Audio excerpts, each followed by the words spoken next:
Let me welcome you to the 15th lecture of Drilling and Blasting Technology course. We will continue this lecture of special drilling methods from our previous lecture. In previous lecture, we are continuing with the special drilling methods, where we have discussed the large diameter drilling in vertical and horizontal cases. Let us retrospect our previous lecture. In the previous lecture, we are familiarized with some of the special type of drilling methods, and in these drilling methods mainly we have covered the shaft boring. The large diameter shafts are being bored directly using a full face or half face system, and we have also discussed the raise boring, which is also vertical large dia boring system, but that is limited to that is of limited distance, that is between two levels in the underground from one level to another level. That is why the drilling distance is less, whereas in the shaft boring the drilling distance is very high, often it increases 400-500 meter depth also. And we have discussed also the horizontal large diameter drilling, where we have observed that tunnel boring machine TBM is used for different conditions in the in horizontal drilling, and we have seen the benefits are very high while we are using this large diameter drilling, which is not basically not a drilling for drilling and blasting purpose, but which is a drilling basically for creating an opening for the underground space. Our objective remains same. In this class we will continue the horizontal drilling, but in this case it is not a tunnel boring machine where the drill cutting head is used for creating the opening, but instead of that this is called high wall miner, where a auger type of drilling is used for creating an opening. So, basically before doing this, let us understand what is high wall mining. In high wall mining, what is happened, as we are creating our opening in a mine like this, and say our deposit is left at this position or maybe at this position in some more extent up to some more extension at these places, but our surface boundary ends here. So, we cannot go for excavating those materials. So, what we do? We try to excavate this using a large dia boring or excavation system, so that this material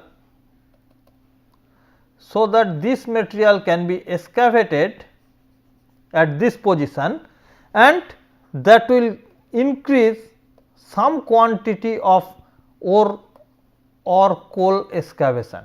So, what is happened? This is our desired angle of slope which has to be maintained, but after maintaining this angle of slope also we are able to excavate some additional ore or additional coal from the mine. So, this type of excavation is called high wall mining, where an high wall is excavated through some underground, creating some underground opening, and that is basically a large dia drilling or a large dia excavation system. In this case, we use auger as a drill machine. So, in this case we use auger as a drill machine. As you understand, generally auger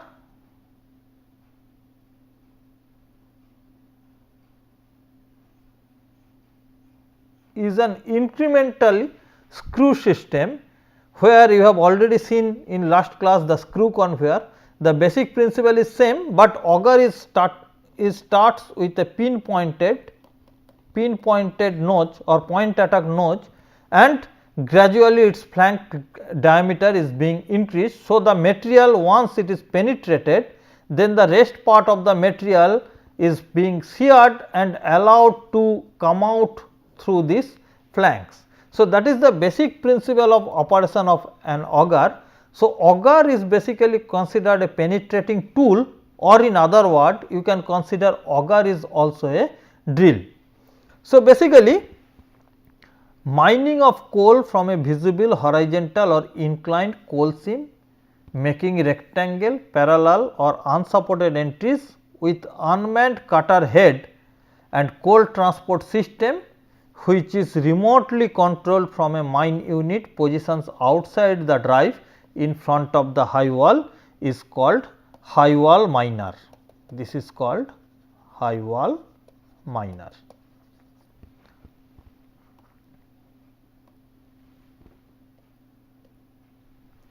So, basically in high wall miner, if we use auger as a cutting head or auger as a drilling system, then we can classify it like this. This is consisting of a cutting head, it is consisting of auger flights, it is consisting of latching mechanism, this is consisted of auger fork. So, these are the essential components of a auger cutting system or auger drilling system in a high wall miner. So, let us observe some high wall miner photographs. You can see these are the openings, you can see these are the high wall openings created where the ribs are kept maybe 2 meter, half meter, and the fixed diameter augers are used or the drill machines are used, that is 1.8 meter excavation is carried out. So, significant excavation, if you are considering significant percentage of excavation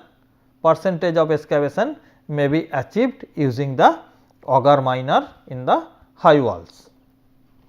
So, you can see these are the auger holes, these are the auger miner, these are the crawler conveyor. After the auger material is coming out from the auger, the material is discharged onto the crawler conveyor and that is creating a stockpile which may be excavated at a later part. So, you can observe one such video which is also available in the open domain. So, you can observe this one and you can see the auger flanks are observed.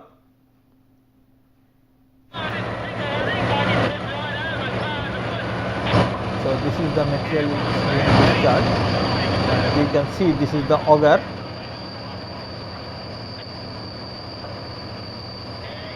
You can see this is the auger.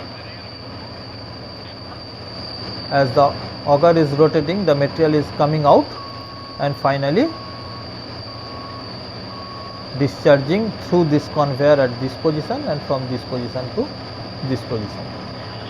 You can see this is the conveyor which is dumping the material on this.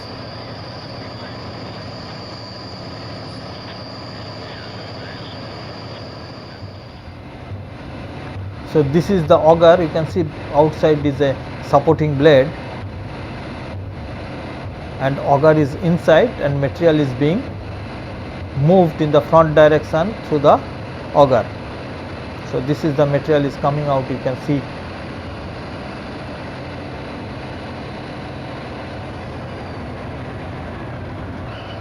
So, basically auger is penetrating in the front direction, auger is penetrating in the front direction, you can observe the flanks are moving in the forward direction.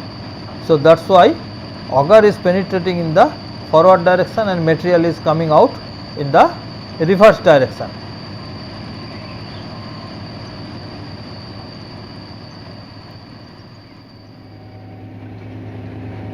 And once a significant length is achieved, then the another auger is attached to the mouth of the previous auger. So, that is why the auger lengths can be increased gradually.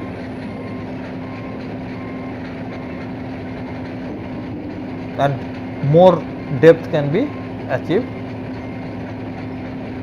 by this way.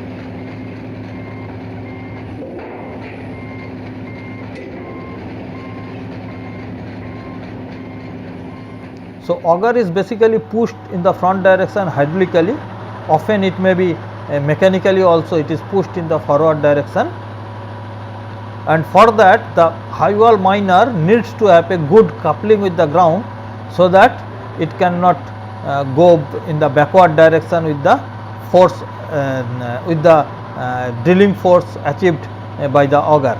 So, that is why proper coupling of the high wall miner is essential.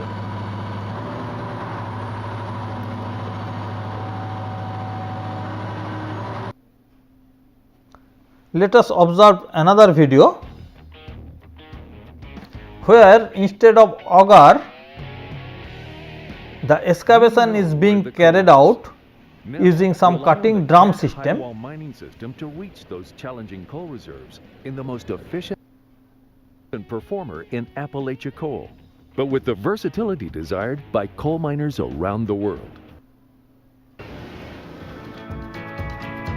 Using some cutting drum system. So, basically it is not a drilling, it is cutting drum excavation system where auger is not used in the high wall miner. So, this is basically a little bit different from the drilling system, but this is also continuous excavation system, and this is, you can see, this is the miner, this is the cutting head. Mine operators rely on the HW300 to perform in a variety of locations and seam heights.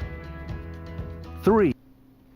You can see this is the cutting head in the mouth, which basically cuts the material, and rest part is same, and the material is being transported using a chain conveyor placed between these two through a gathering arm loader. So, basically this is another type of high wall miner, but in our, as per our drilling and blasting course, this is not required, but high wall miner of auger type is very much a drilling, specialized drilling method which practiced in high wall mining for excavating the material. Next is basically use of thermal drilling,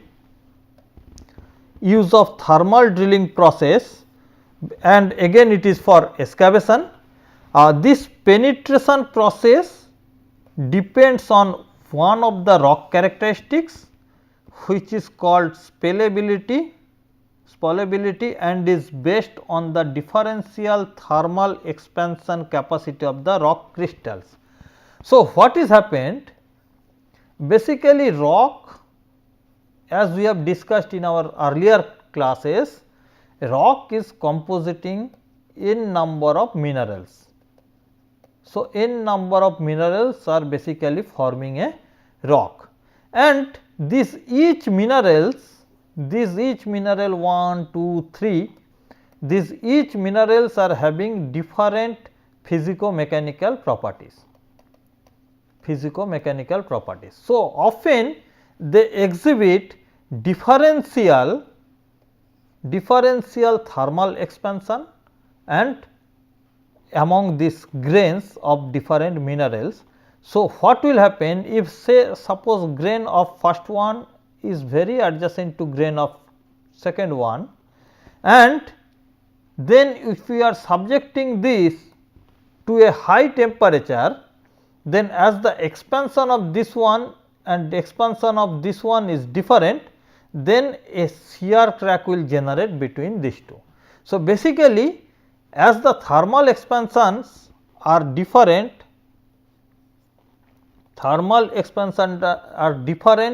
into the different grains of the mineral, different crystals of the mineral, then the cracks occur into the rock, and that basically utilized in this process to create the openings in the rock and then excavating that one or drilling that one.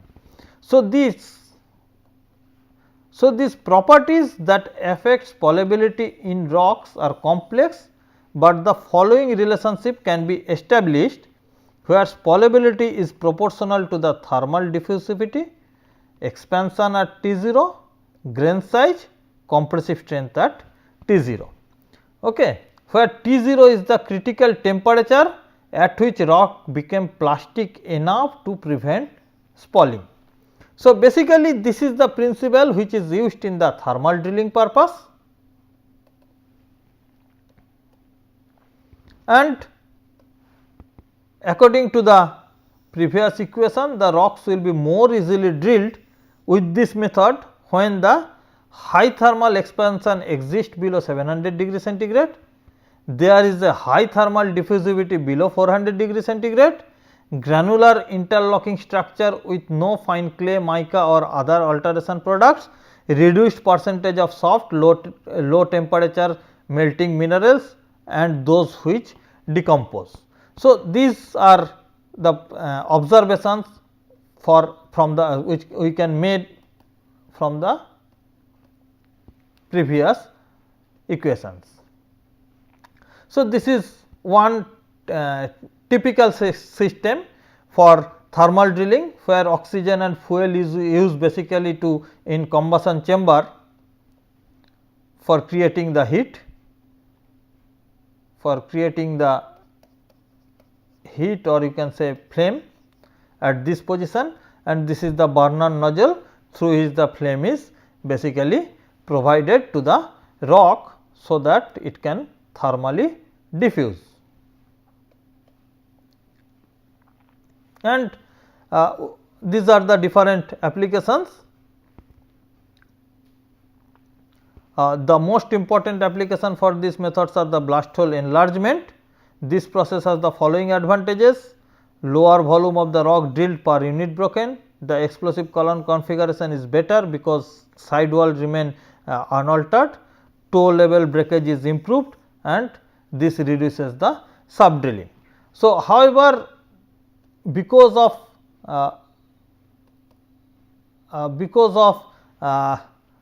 non availability or the high cost of the jet drilling machine, this is not very popular one. Management of this is very difficult. Second, and also if someone is using explosive in a hot hole, use of explosive is also very difficult. That is why the thermal drilling is not very popular one, but for your knowledge you can have some you can keep in your mind that this type of drilling is also possible, but because of the cost matter it is not at all popularly used any place in the drilling and where the drilling and blasting is being carried out. So, this is the application of sometimes we go for stone cutting. That is another method of drilling is water jet drilling, where this technology has gone through spectacular development over the first few decades. This is also called hydraulicking, where the material is being excavated using hydraulic equipments with sufficient water jet. The equipment basically consists of high pressure pump and a pressure intensifier comprising a piston of double effect, and which able to give 60 to 80 cycle per minute and a suitable nozzle. And using this we can send the water through a synthetic sapphire with an opening of 0.1 to 1 millimeter diameter. So, you can observe this water jet cutting in this video. This will give you a better understanding about the system.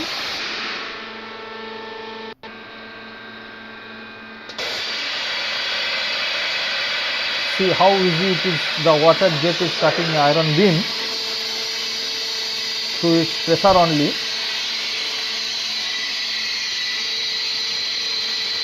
and you can see this is just cutting just like a gas cutter.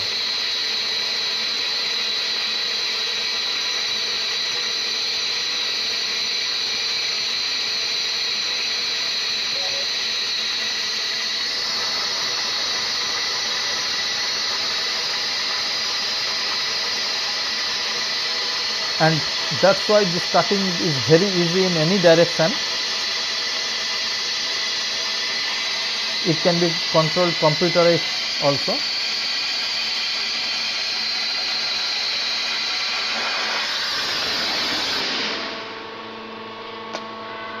So, now you can rotate and you can cut it in this direction.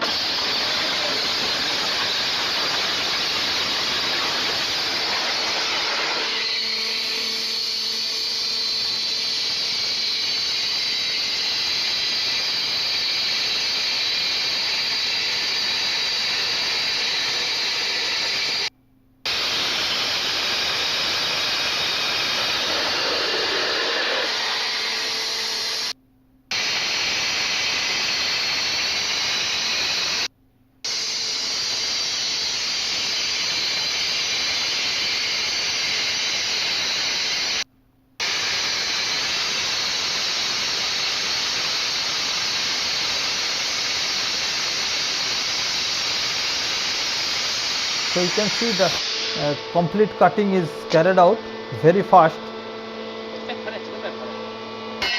and then a small hammer movement is able to cut that iron piece. So, this cutting is very easy, and this is the benefit of using water jet cutting in the practical field. So, this is basically the schematic diagram how the water jet cutting can be carried out. This is the principle of operation of the pressure intensifier instrument.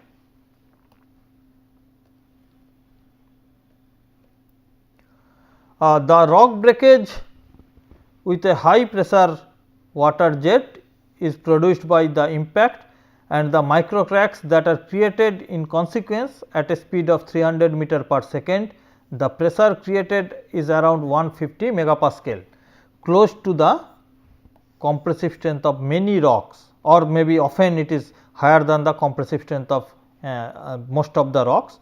And with 500 meter per second, its value increases to 300 megapascal. That means, almost all the rocks can be fractured using this hydraulic jet using this hydraulic jet pressure.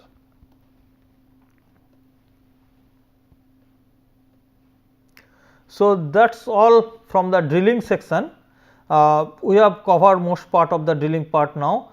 These special methods are not very useful for our drilling and blasting course, but I have covered 2 lectures on this, so that you are able to get some knowledge that there are some special methods of drillings available, which are very specialized drilling, and that can be adopted in different cases.